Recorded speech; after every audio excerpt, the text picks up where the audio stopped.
Hello and welcome to the Hypnotic Half Hour podcast with your host, me, Jason Simmons. This is the podcast where I interview the most inspirational and influential people from around the world of hypnosis to find out what it is they do and what it is that makes them so successful. In this episode, I'll be interviewing Lance Baker. Lance is the author of the hypnosis book, which is Questioning Skills for the IMR and Swan protocol. And he's also author of a couple of other books. It's a really interesting conversation. I'm sure you're going to enjoy it. Please be aware that there are a couple of audio mess-ups within this recording. It's just that's the nature of when you record something on the fly.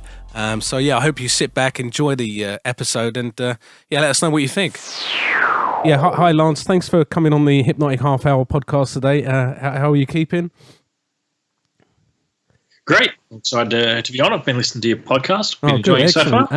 So I guess you know the general gist of the podcast is really sort of interviewing different people from different backgrounds in hypnosis to find out what it is that they do and what they believe makes them so successful or makes a successful session. So I guess my first question to you, Lance, is I'm really interested to find out how you became interested in hypnosis yourself.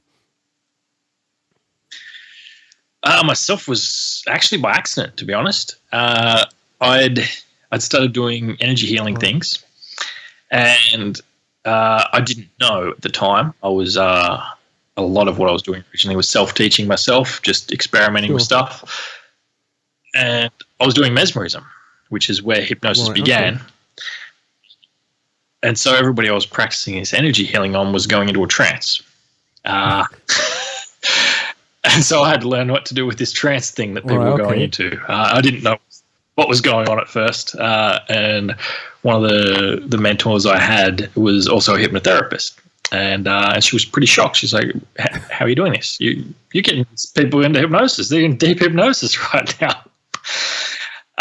And so I looked into hypnosis. Okay, so for you, it wasn't even, it just was pure accident. You didn't even, at the time, know that's what you were doing. Yeah. I did not know that I was doing. I was trying to heal people, and people were dropping into trance.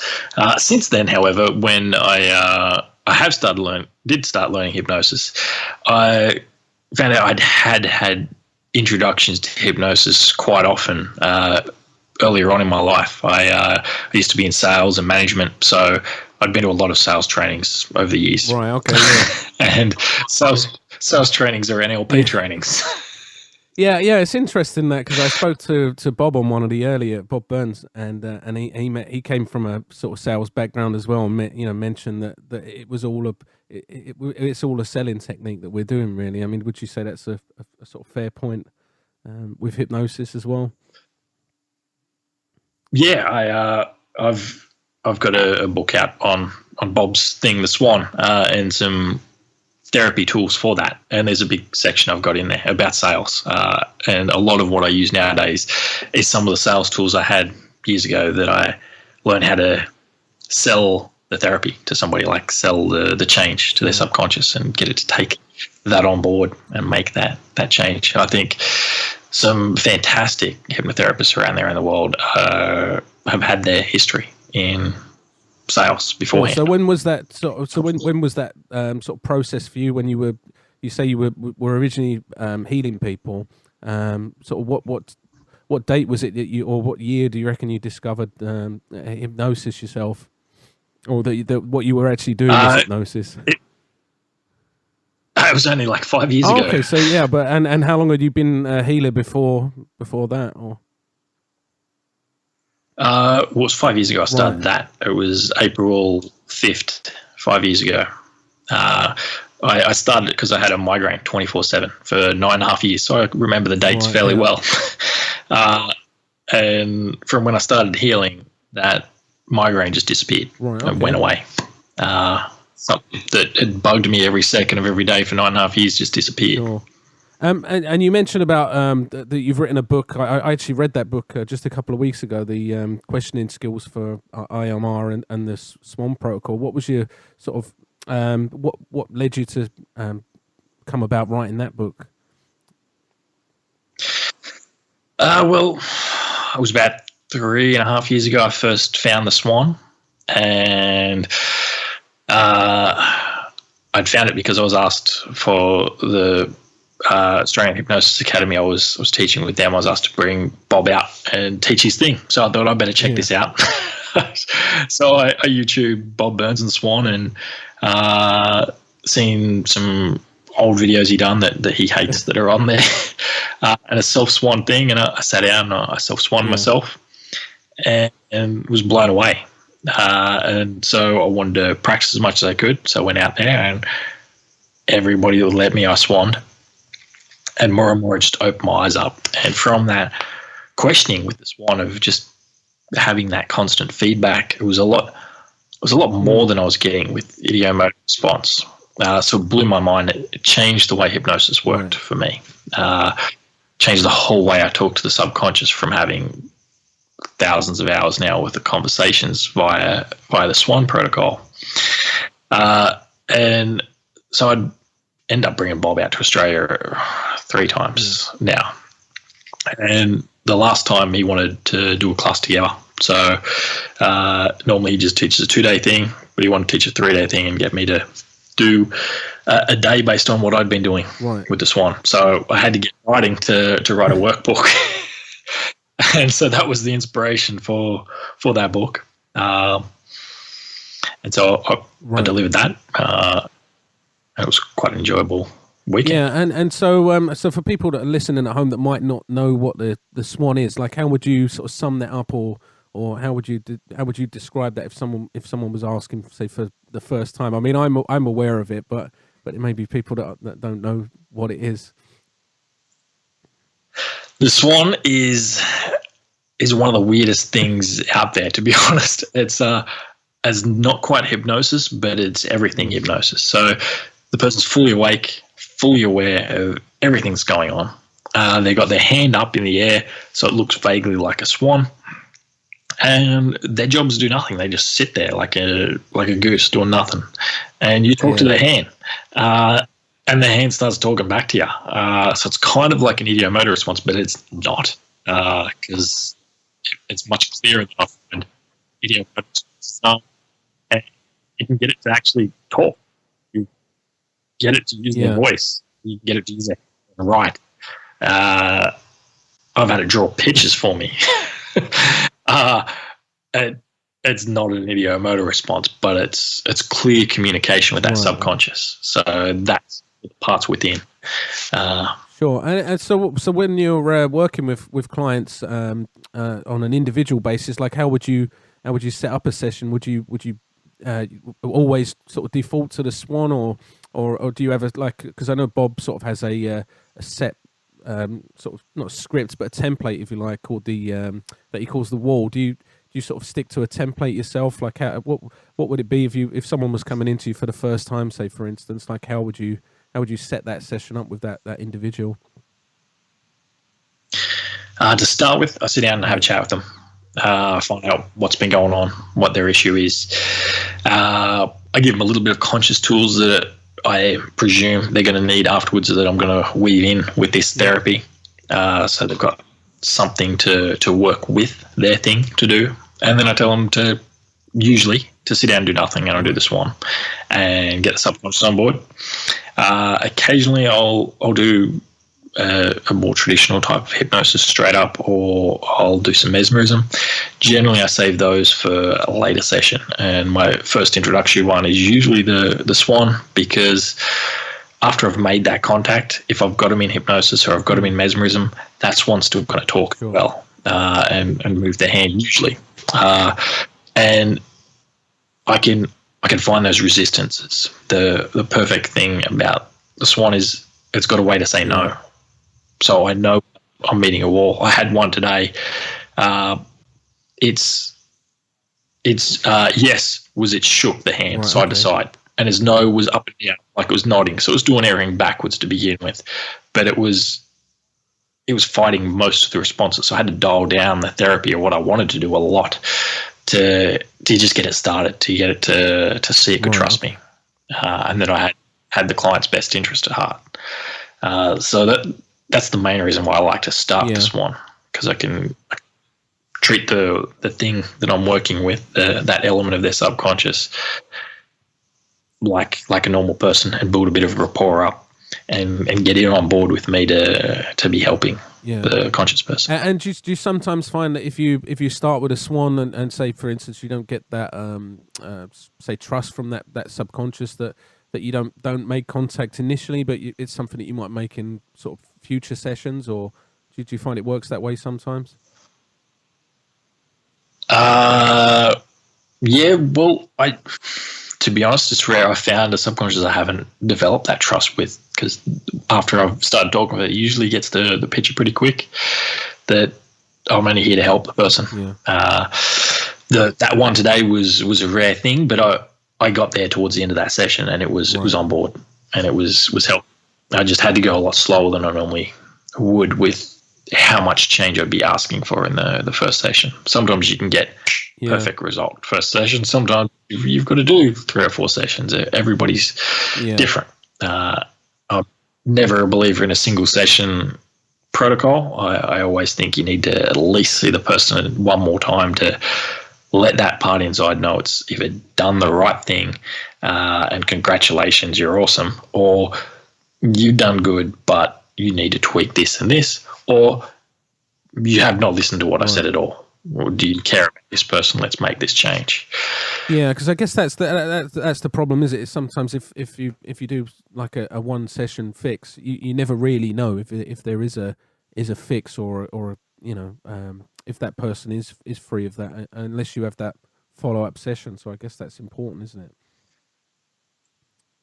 Exactly. Yeah, I won't see somebody if it's just once. I don't like that. I used to, and I used to think I was a miracle worker because I'd see people once, I'd never see them again. But what I realized is the first dozen or so people I had through my clinic, I didn't really help them too much, to be honest. Some I've heard back from, and I can see I did some help, but not much. Others I haven't heard back from, so I got no idea. I got lucky with some. I had a somnambulist as my very first client, which was just easy. Yeah. So that was great. But not everybody's a somnambulist, so traditional hypnosis doesn't work with everybody first go. Perfect.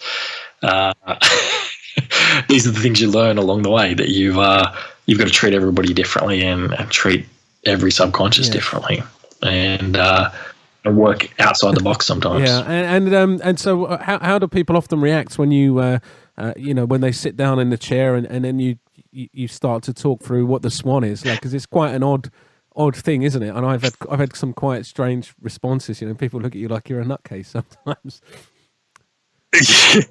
Yeah, they do, but it happened to them, so they know it's real. I always deliver it with a pre-warning that I've got this approach that I can do with normal hypnosis, where I can get you to close your eyes and visualize these different things and go through these processes and get a result. Or I've got this other process that I find works much better with this thing. Well, most of my clients are anxiety. So for anxiety, this works fantastic because you're having a conversation to put some rational thought into this part that's being irrational. And so I'm like, well, the swan's going to work with this, but it's weird. Are you okay with weird? Now, interestingly, everybody says they're okay with weird. Yeah. Till their hand starts moving, and then they've got this look of shock on their face, or they start giggling, or they have to look to the other side of the room because they're a little bit spooked of why their hand's moving.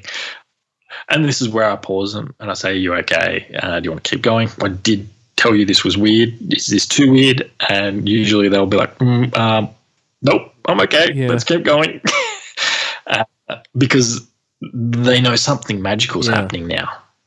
So they know somebody's on their side and something's going to help. And I find actually that it's a fantastic convincer, because it's not just like an arm levitation convincer. They're watching the conversation. They're watching their hand. Tell them it's going to help. They're watching it say, oh, but it won't do that. But it'll do, okay, I can do this. I can do that. I can meet you midway for this bit. And then when they come back, they're like, usually dropping some swear words saying, they can't believe how amazing this has been. And then they get a call from their friends. You talk to my friend's hand, and now they're nice. What happened? Yeah. Can you do that to me? So you mentioned that the sort of main bulk of your work is anxiety. Like, do you find that you specialize in one area, or do you, or in a couple of areas, or do you or will you would you sort of see yourself as someone that's quite generalist that would see anyone walking through your door? Like, I am quite generalist.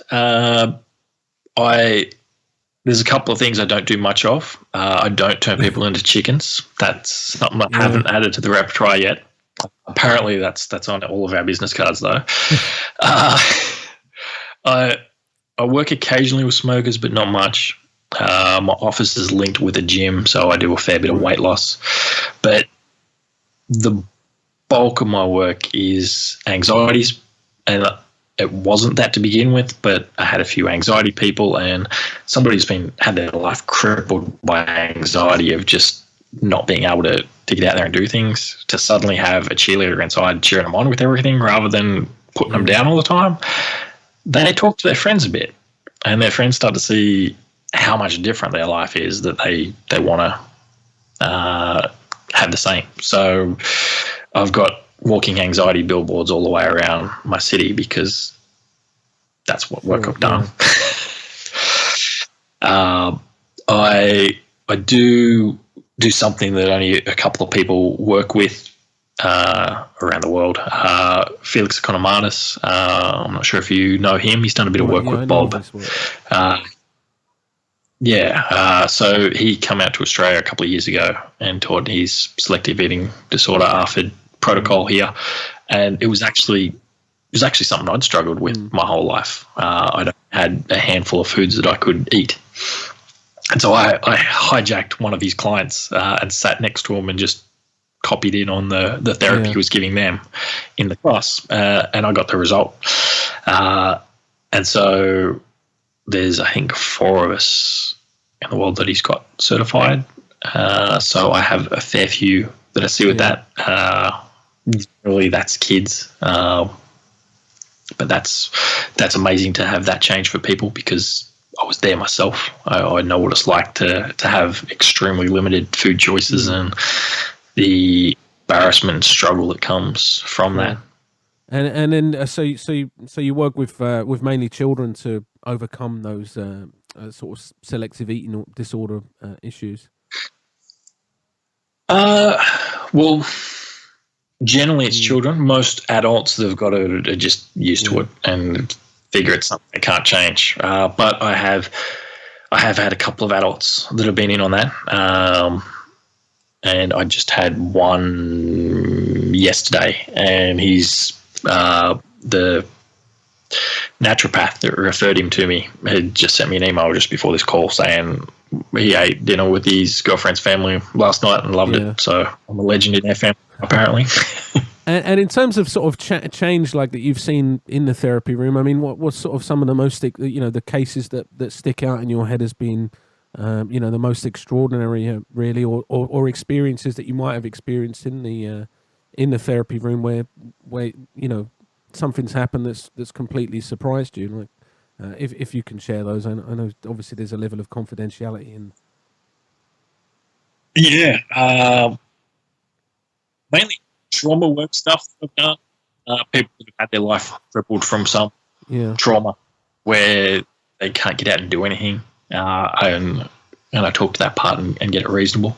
I had one lady who we only did a half-hour session, and her life flipped around from it. And all it was her subconscious needed to hear that she loved it and didn't blame it for something that had happened to her when she was 4, an abuse-based thing. And I had the Swan write with that one. And then it got to a point where it couldn't write anymore, and it took over and did voice. And it was this little girl just wanted to hear it was loved, and when it heard that off the conscious person, it was good. Yeah. And you mentioned sort of getting direct voice. I mean, is that something that you go for every time when you do the Swan, or or do you sort of gauge it on the client? I gauge that one on the client. I don't go for that very often. That, like the Swan itself, spooks people. If they hear part of their subconscious talking to them verbally, that shakes things around a little bit more. But occasionally I will if I get stuck. Usually I'll get it to write first, because that's not as in somebody's face if it just writes a word or two down for me. The direct voice is interesting. The first time I had that was overly intriguing for me. I spent 5 hours chatting with this part with a woman first time I had the chance.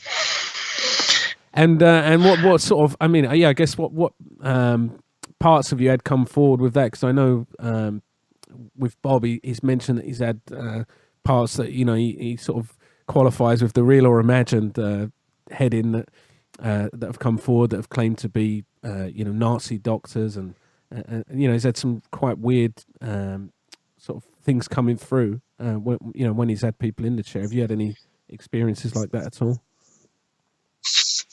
I occasionally have like spontaneous past life regressions and things like that. Most of the time it's just an actual aspect of their personality, but when you get one that can actually speak a different language and stuff, it's a little bit more intriguing. When somebody doesn't know French, starts speaking French, or starts doing sign language, and the conscious person doesn't know sign language, it's a little surreal.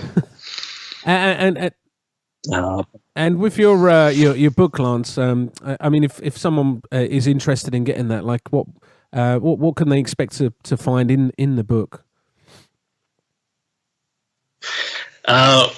It's a short and concise book. I didn't fluff it up with extra things. I tried to keep it to a few paragraphs per point of subject. It's only something like, I think, 50 pages or something. And it's just on Amazon Kindle. It's only, I think, $5. I made it quite cheap, just so it's easy access for people. I did record an audiobook of it, only to find out that in Australia you can't release audiobooks on Audible. So I put that for free. It's on archive.org. You can check that and just listen to me read the book to you. I'd prefer people buy it on Amazon, obviously, because I get a couple of dollars. But it's there. Yeah, you can check it out. People like it to have it in print anyway, to have in their therapy room, to refer. I've been surprised how much some people have actually referred back to it during sessions, and I've had some quite good feedback off some different therapists that have been making use out of it. And in terms of sort of because I know it's about questioning skills, like I without sort of divulging too much into the actual detail of the book, like how did you come to discover sort of the skills that you've listed in the book? Like I guess that was just through your experience within the therapy room, like. Yeah, I got to it because every time I teach hypnosis, or I'd had Bob out to teach a Swan, the main question I got afterwards was, okay, now we've got him in trance other than the script, what do we do? Now I've got the Swan talking, what do I ask it? Because when I was first taught hypnosis, I was taught just ask for the change. Can you make this pain go away? Can you get rid of this anxiety? And you get an ideomotor response of yes. And you're like, okay, done. Well, that was easy. Yeah. But it's not that easy. You've got to give stepping stones for how to get there, and give advice for how to get that track there. And so I discovered that from playing with the Swan when I'd have a go. So anytime I was having a coffee with somebody, I'd Swan them. Right. Every time I was having a beer with somebody, I'd Swan them. Every time I had somebody in my room, I'd Swan them. And so I'd have all these things, and I'd love it when I got locked into a corner where I didn't know what to ask next. And it's pretty hard to talk for an hour with closed-ended questions. I was trained for years ask open-ended questions. You want to get people talking. Open. You use a closed question for a sale to close the deal. But not just yes or no questions. So I was constantly using it and pushing myself. I liked the challenge of when I got a no to something and I had to sit back and think, what do I ask? I like those times when I get in my therapy room. It still happens where I just sit back and think for 15 seconds before I pop another question out. And it's good to be put on your feet sometimes. But yeah, so from that, I wrote this, and then I added in some things of how to get change, of just value selling, a selling process that I'd learned years ago is you can either sell features of something, you can sell benefits of something, or you can sell the value, or you can do all three together. And a feature of what you're trying to make of the change, how that's going to benefit your client, and then the value of what that makes in their life.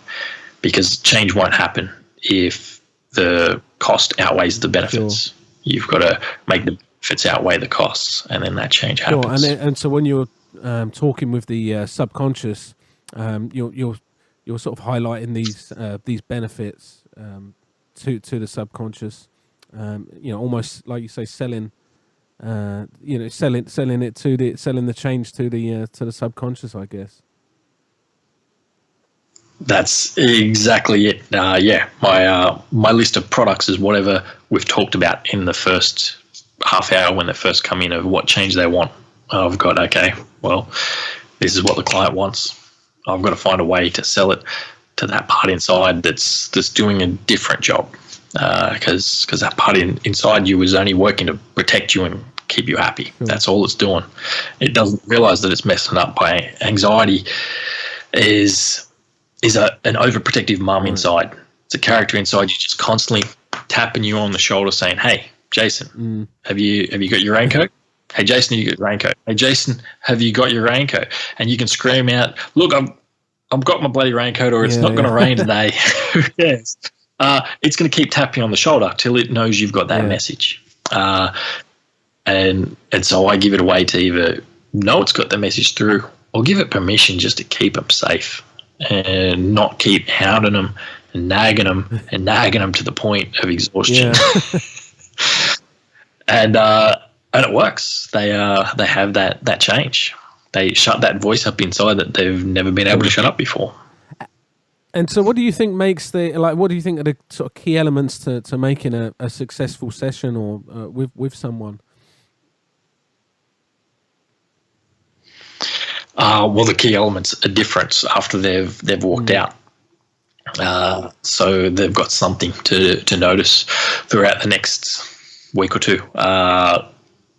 Sometimes that can be difficult because the change becomes that normal. They don't recognize it. I had a client today who it reminded me of what had happened with her. She'd had a gambling addiction, and she could not have $20 in her pocket without thinking about gambling. That's all she'd think about all day is, I've got to get to the pub and put this money in a poker machine. And so I did this session with her, and she went away. And I got rid of the gambling addiction was what I'd aimed for and what her subconscious had agreed to. And so this was like on a Tuesday or something. Her nan called her on a Friday. I said, how's it going? Did the therapy work? And she's gone, what therapy? She's gone for the gambling, that problem that we've been talking about every time we talk. And she's like, okay, I guess. And she's like, have you gambled? And she's like, nope. It's Friday. You got paid yesterday. She's like, yeah, I did. Got money in the bank. First time she'd ever had money in the bank. Like she said, payday. She was counting down the seconds till she could leave work so she could go put that money in the closest pub. So she didn't have that eureka moment till somebody asked her and pointed out. So that voice she'd heard all day, every day, it was just normal to her that it wasn't there. It became the new normal till somebody said, "Hey, did you get that changed?" And she's, "Oh, yeah." So sometimes I'll get that somebody, it's when they're in for their second session and they're like, "Oh, it didn't work." "Oh, how many drinks have you had this week?" "Oh, one. You had 50 last week. Do you think it worked now?" And yeah, actually it did. So that changes what I think makes a valuable session. But like I said, sometimes you need somebody to give them that slap to realize the changes. Yeah, it's funny, isn't it? Because when you sort of revivify and you actually drill down into what happened the last week, that's the dog going off now because the postman's just turned up. When you have that, you say what happened over the last. They say, "Oh, I had a bad week," and you say, "Well, what happened?" And you drill down into it, and they actually sort of revisit the week. They go, "Oh, actually, it wasn't that bad, actually." And they don't they've, like you say, until someone points out that change, they don't necessarily realize it, do they? Yeah, quite often they've had an actual fantastic week. They just haven't clicked. But that's because they haven't had that problem in their face. So I mean, if there was any advice that you could give to someone that was just, say, starting out in either hypnotherapy or maybe someone's been going for a while, like what would, or maybe it was a bit of advice that you'd wished you'd have had when you started, what would that piece of advice be? My advice would be get out there and do it. Practice as much as you can. When I first did a hypnosis class, I did it. I went back 6 months later and I hadn't practiced much, but I'd practiced a bit. But I felt let down that I hadn't done as much as what I'd wanted to do. And I got in the room. There's like 20 other people there, and I'd practiced more than all of them. Some of them hadn't practiced since the 6 months before. And some of those people, they're still in that same spot where they don't have a practice. They're just you've got a skill they kind of know how to do, but they don't trust it because they haven't become the hypnotist. They've got a piece of paper that says they are, but they haven't become it because they haven't trusted by going out there and doing it. Like I said, with the Swan, when I first learned how to use it, I went out there and I did it on every single person I could. And then I met Bob, and his big thing in his class is see the people, see the people, see the people. And I'm like, hey, I've been doing that. And that advice, I think, is what really matters. If you don't use it, you're not going to be good at it. If you don't use it, you're going to trust it. If you don't use it, you're not going to see how powerful it is. Yeah, because I guess the danger is that if you just, you just be one of these people that keeps doing courses and doesn't actually get any benefit from them, if you just, learn one trick and learn it good. You don't need 50 tricks. Learn one, play with it, see how it goes. I think the Swan is the best thing for people to start with because you're having conversation and when you hit a wall. Otherwise, just learn a basic induction and have a bag of scripts. I sat there and I just read through script after script after script after script after script when I first started, and then I never touched a script. I think I read a script twice in sessions, and that was it, and I threw them away. But I still hear myself today go into some of those old scripts because they're all in my mind. They just flow out. You just load that script into your subconscious, and how to do that is repetition. And I mean, you mentioned that you've got some you're a trainer yourself. Do you? I mean, is there any? If someone wanted to come and train with you, are there any dates that you've got coming up, or is there any way that they can? I mean, how would be best to contact you and find out about that? Yeah, reach out to me on Facebook, Lance Baker, pretty easy to find, or check out my website, branchesofhealing.com.au. At the moment, the only training I've got booked is a 6-month course starting in July in Newcastle, New South Wales, and that's going to have in-class days, practice days, and reading work at home. It's going to be fairly in-depth. I am open if somebody wants me to come to the area as long as I cover costs and make a tiny bit, I'm happy to go out there. It's pretty cheap to get a flight and Airbnb these days. So I do travel around occasionally to run workshops, but at the moment I don't have any random ones in random places booked. And have you got any talks or that are coming up, like any of the convention? Are there any conventions in Australia that you're going to be talking at this year at all? No, I'm going to be on Jason Linnett's podcast. We're recording that tomorrow. That's the next thing I have planned. Other than that, no. And in your books, you've got 2 books out, haven't you, at the moment? So if people want to find those, they're available on Amazon. So I'll stick the link in the show notes for this show. And the 2 books are the questioning skills for IMR and the Swan protocol. And then it was the chakras of I can't get the title right of this. Chakras of that's 7 primary chakras is the other one. It's just a really basic book on what the chakras are and what they do for using within healing. As I said before, hypnosis started with energy healing. And if you're ignoring the energy part of hypnosis, you've lost a huge chunk of what you can do. And so that's also available on Amazon as well, isn't it, that book? Yeah, that one's even cheaper. I think it has like $3. Okay. Yeah, I'll stick the links of both of those in there, and I'll put a link to your website as well. But yeah, thanks very much for coming on the podcast today, Lance. I really appreciate you taking the time out of your evening to do that. And yeah, again, thanks again for coming on. I really appreciate that, and I look forward to talking to you again, hopefully in the near future.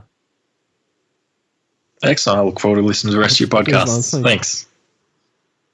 Cheers. So that was my half an hour with hypnotist Lance Baker. You can find out more about Lance's work by visiting his website, which will be in the show notes of this podcast episode. You can also find out more about my work by visiting my website, which is www.mappingminds.co.uk. And if you liked this episode, I'd really appreciate it if you could like, subscribe, and comment on the podcast app of your choice. So I really look forward